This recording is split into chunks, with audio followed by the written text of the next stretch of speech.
Innal hamdalillah nahmaduhu wa nasta'inu wa nastaghfir wa na'udzu billahi min syururi anfusina wa min sayyiati a'malina may yahdihillahu fala mudhillalah wa may yudhlil fala hadiyalah. Asyhadu an la ilaha illallah wa asyhadu anna Muhammadan abduhu wa rasuluhu la nabiyya ba'da. Allahumma shalli ala sayyidina Muhammad wa ala sayyidina Muhammad. Asyhadu an la ilaha illallah wa asyhadu anna Muhammadan abduhu wa rasuluhu la nabiyya ba'da. Qala Allah Ta'ala fi Qur'an Karim, a'udzu billahi minasyaitonir rajim. Bismillahirrahmanirrahim. Ya ayyuhalladzina amanu taqullaha haqqa tuqatih wa la tamutunna illa wa antum muslimun. Wa qala Nabi sallallahu alaihi wasallam, khairun nas anfa'uhum nas. Sadaqallahul azim wa sadaqan nabiyul karim wa nahnu ala dzalika minasyahidin wasyakirin. Alhamdulillahirrahmanirrahim, segala puji hanya milik Allah Subhanahu wa taala yang telah memberi kesempatan kita untuk bisa menghirup udara Ramadan sebulan penuh.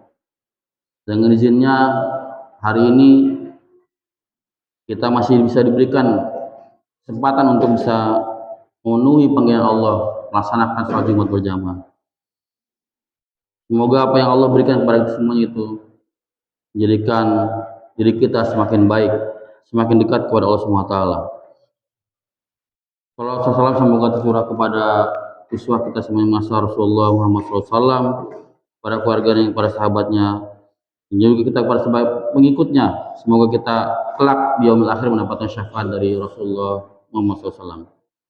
Jamaah yang berbahagia, kami berpesan kepada diri kami pribadi dan juga kepada jamaah sekalian, marilah sama-sama kita tingkatkan iman dan serta takwa kita kepada Allah SWT, dan beriman dan sesungguhnya dan takwa dan sesungguhnya. Karena dengan iman yang baik dan takwa yang sesungguhnya kita akan menjadi hamba-hamba Allah yang berbahagia dan bisa menikmati surga kelak yaumil qiyamah. Amin ya rabbal alamin. Jemaah yang berbahagia, tak terasa rasanya kita baru saja mendengarkan marhaban ya Ramadan. Tapi hari ini kita sudah ada di penghujungnya. Untuk sebagian lagi sudah mengakhiri Ramadan hari kemarin dan hari ini sudah melaksanakan sholat Id, merayakan hari raya Idul Fitri. Dan sebagian lagi masih melaksanakan puasa dan besok melaksanakan Idul Fitri. Jemaah yang berbahagia, begitulah waktu sudah berjalan dan kita rasakan. Bagi orang-orang yang melaksanakan ini dengan penuh keimanan, maka rasanya Ramadan itu berlalu begitu cepat. Sebagian lagi orang merasa bahwa belum banyak yang amal ibadah yang dilakukan selama Ramadan ini. Belumlah lagi khatam Al-Quran dalam 1 bulan penuh. Belumlah lagi zikir yang dilakukan masih seadanya. Ramadan sudah berlalu meninggalkan kita. Atau sebagiannya lagi akan merasa bahwa merdeka. Alhamdulillah hari ini, atau dia sudah tidak lagi berpanas-panasan, berhaus-hausan di tengah hari. Tapi bagi kita sesungguhnya yang terbaik dari kita adalah kita bisa memaknai. Bagi orang yang beriman, maka pertama kita bersyukur kepada Allah SWT bahwa apapun yang kita jalani selama Ramadan yang lalu ini menjadikan bekas di diri kita bahwa kita menjadi hamba-hamba Allah yang semakin dekat dan semakin baik di sisi Allah SWT. Jemaah yang berbahagia, pada kesempatan yang baik ini saya ingin menyampaikan terkait bahwa saat Ramadan berakhir ini, ternyata Rasulullah SAW itu pernah bersabda bahwa ada segolongan umat Rasulullah itu yang merugi dengan berakhirnya Ramadan.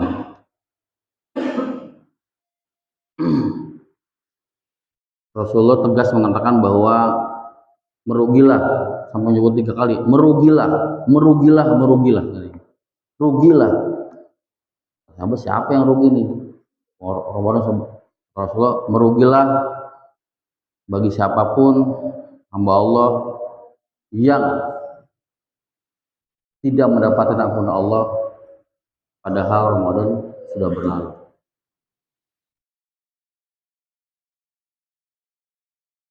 Ada hal yang wajar jika Rasulullah SAW menegaskan bahwa merugi bukan rugi itu dengan 3 kali.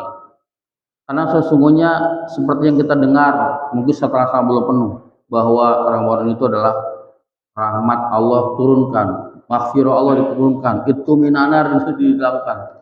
Tapi kata Allah merugilah orang yang Ramadan dikasih waktu kesempatan, tapi di akhir Ramadan pergi itu tidak mendapat ampunannya. Kita justru malah merasa tenang, tapi dosa kita masih belum diampuni Allah SWT. Ada beberapa orang yang disebutkan sebagai orang-orang yang merugi itu secara definisi dan secara detail ya, bahwa di antara orang-orang yang merugi itu yang pertama adalah mereka yang durhaka terhadap orang tuanya. Nah ini juga menarik ya, bahwa mungkin kita masih menemukan orang-orang atau di sekitar kita perilaku terhadap anak terhadap orang tuanya sangat tidak layak dan tidak patut gitu. Suatu saat saya pernah ditanya sama seorang yang saya kenal, mengatakan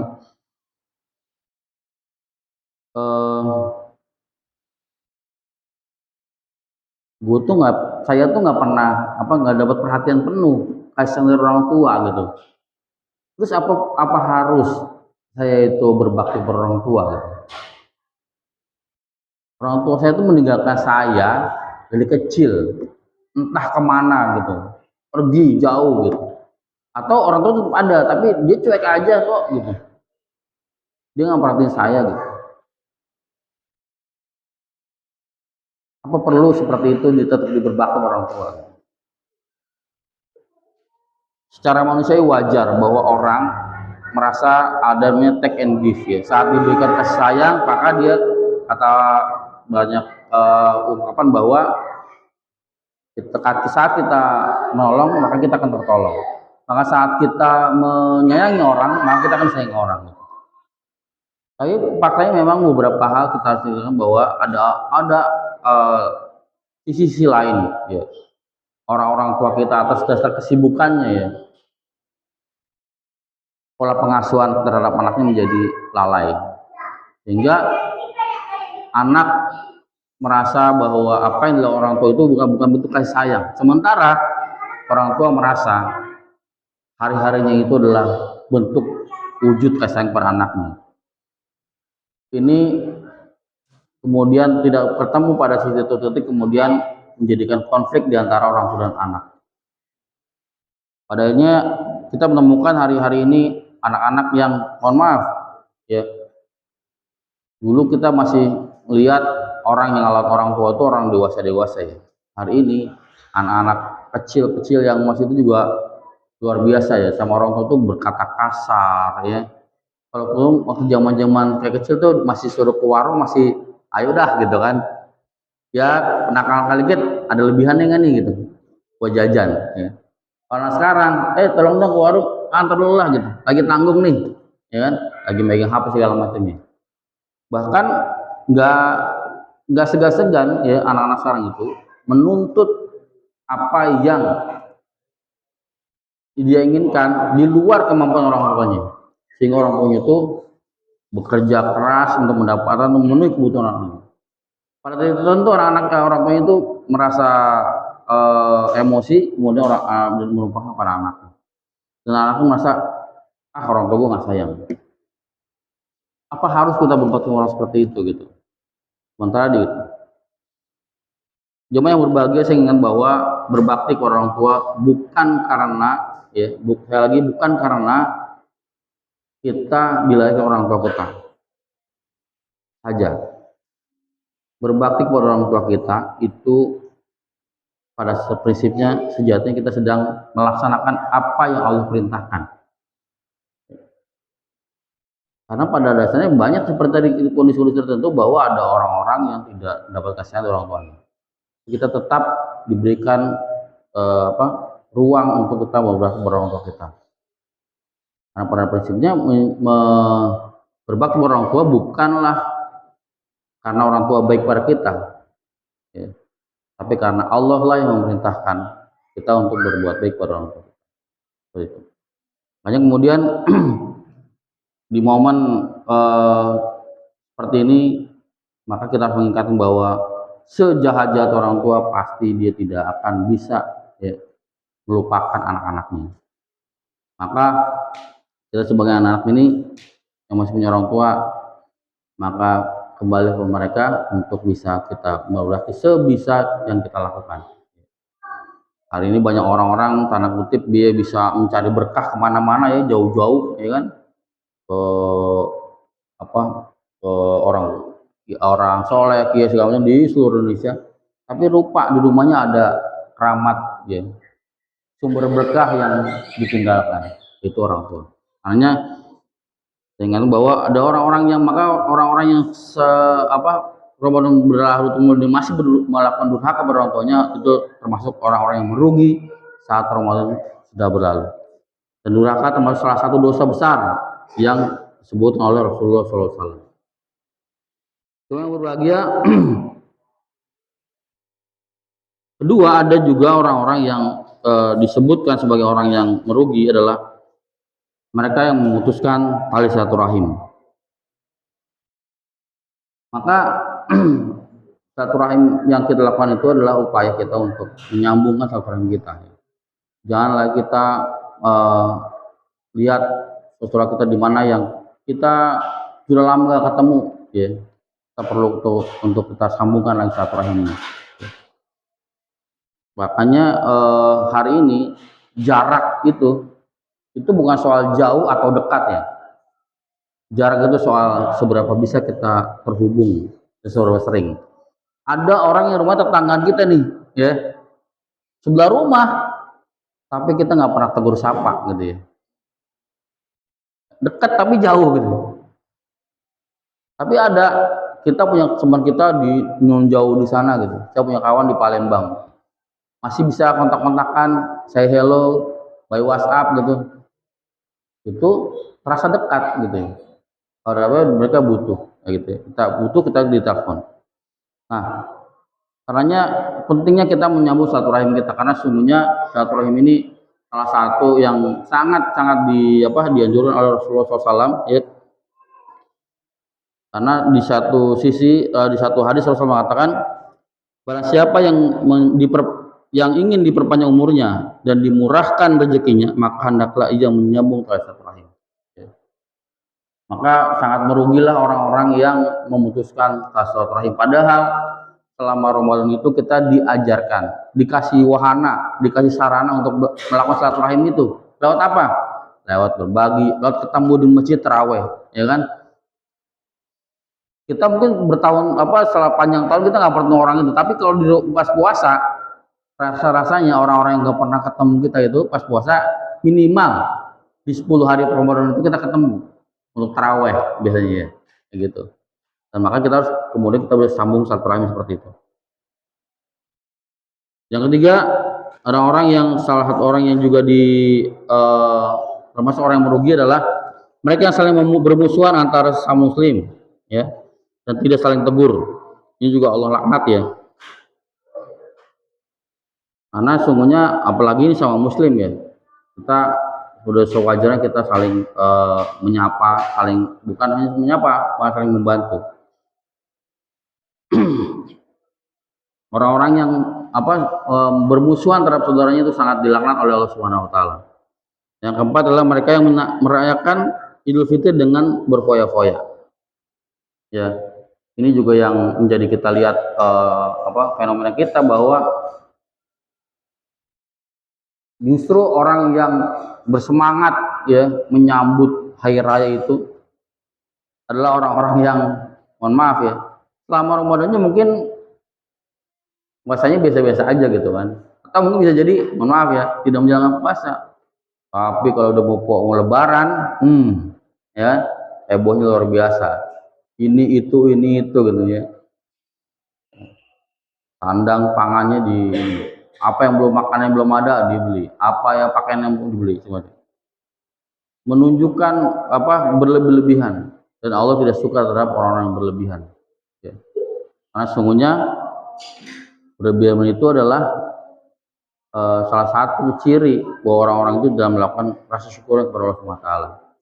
Cuma yang berbahagia dari 4 hal ini, kemudian mungkin kita perlu renungi bersama bahwa alhamdulillah ya di Indonesia ada sebuah tradisi. Kalau kata orang cuma di Indonesia kalau Idul Fitri itu kita tuh ramai dan saling apa ya, bertemu ya, sungkeman kayak gitu-gitu ya. Kita di luar negeri juga ada kayak gitu. Tapi di Indonesia itu lebih marak nih. Padahal di beberapa tempat juga sebenarnya yang lebih maraknya sebenarnya Idul Adha. Lebih ramai ketimbang Idul Fitri. Bahkan di konon kabar di Mesir itu kalau di malam terakhir Ramadan itu masjid-masjid itu kembali gelap. Selama Ramadan terang, tapi pas mau ujung tuh gelap. Mereka kalau mungkin di Indonesia lebih banyak bersuka cita ya, datangnya Ramadan, ada apa Idul Fitri gitu. Di daerah tertentu, di wilayah tertentu yang memahami bahwa Ramadan telah pergi itu, justru mereka sedang menangis terseduh-seduh bahwa mereka ditinggalkan oleh Ramadan. Karenanya agar kita tidak menjadi orang yang merugi, maka 4 hal ini harus kita hindari. Nah, kita di momen Ramadan ini ada Idul Fitri, maka yang kita tadinya berdurhaka kepada orang tua kita, maka kita minta maaf. Ada wahana, ada sarana untuk kita minta maaf. Ada sarana kita menyambung silaturahim, memaafkan saudara kita, ya. Dan jangan lupa juga kita tidak boleh berfoya-foya dalam merayakan Idul Fitri. Barakallahu lakum.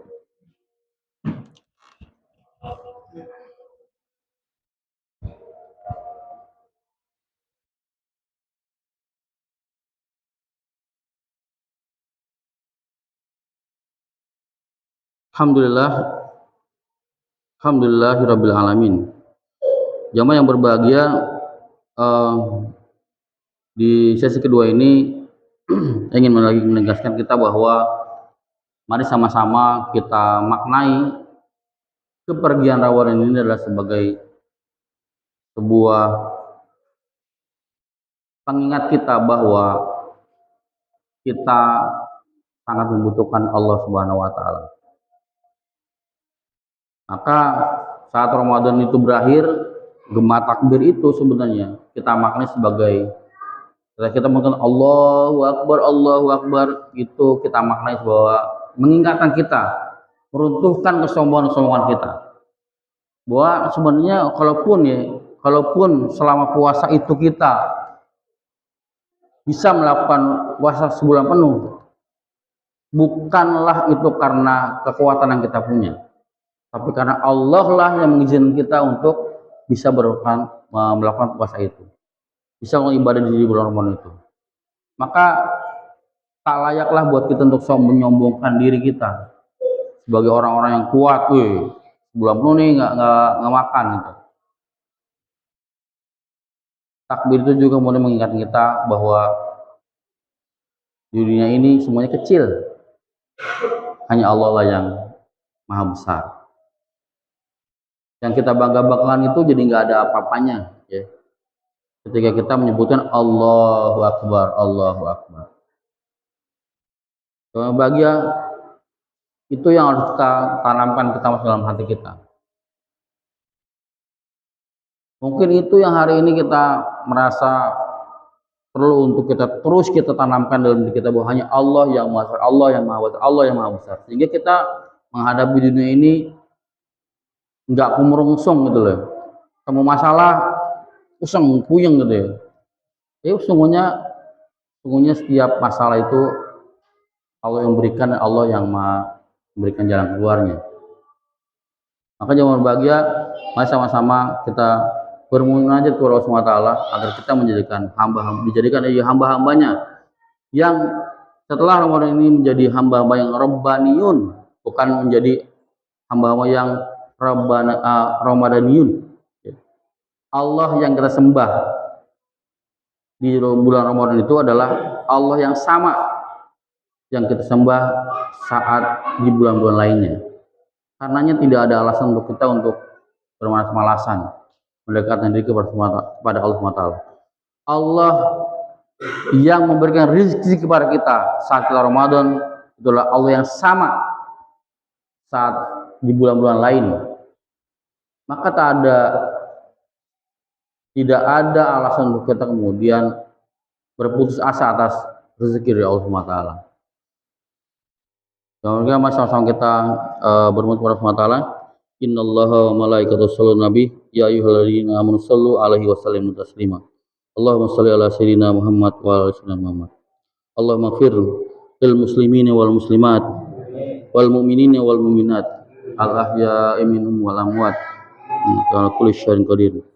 Allahumma ya Rabb, Ramadanmu telah berlalu, maka jadikanlah kami hamba-hambamu yang semakin mendekat kepadamu ya Allah. Jadikanlah aku hamba-hambamu yang semakin bersyukur atas nikmat yang kau berikan ya Allah. Ya Rabb, ampunkan dosa-dosa kami ya Allah. Ampunkan jikalau Ramadan berlalu kami masih saja berleha-leha untuk tidak mendekat diri kepadamu ya Allah. Allah ya Rabb, lindungi kami dari segala bahaya ya Allah. Allah ya Rabb, berkahilah segala kehidupan kami ya Allah. Ya Allah ya Rahman Rahim, ampunkan dosa kedua orang tua kami ya Allah. Sayangi mereka ya Allah sebagaimana menyayangi kami di waktu kecil hingga hari ini ya Allah. Allahumma ya Rabb, jikalau ini adalah Ramadan terakhir kami ya Allah, maka terimalah segala amal-amal kami di Ramadan kali ini ya Allah. Ya Rabb, izinkan kami untuk bertemu kembali dengan Ramadan-Mu ya Allah di tahun yang akan datang ya Allah, yang memberikan Ramadan terbaik-Mu ya Allah.